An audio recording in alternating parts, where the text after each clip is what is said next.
तू अपन रंगवा लो जुगाड़ आइल महीनावा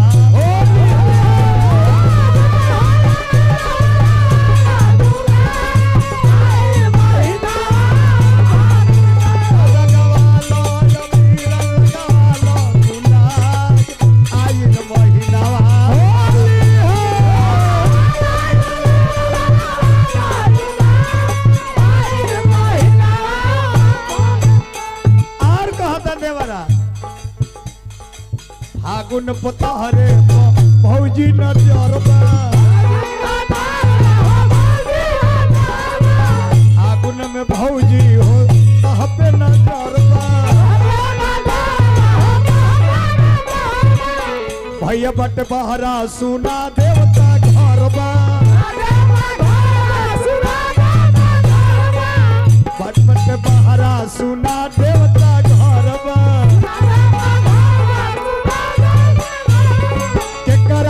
कैलू हसर हो सिंगार आइल महीनावा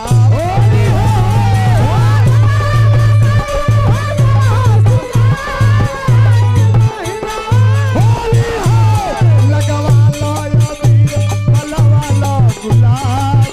आइल महीनावा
साल भर पयावेला होली महीना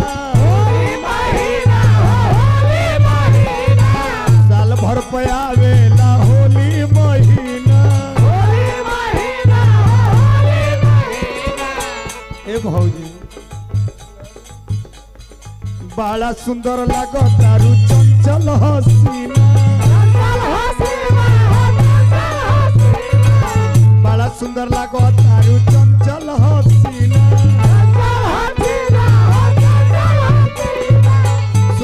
सुना ना हो सुना ना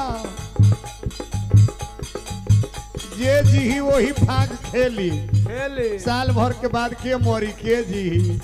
देवरा कहता कहले का आवो न भीतरा हम रंग दी जुगाड़ आजिल महीनावा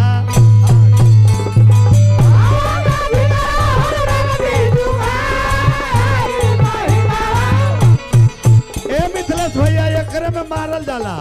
तो लगवा लो जबीर मलवा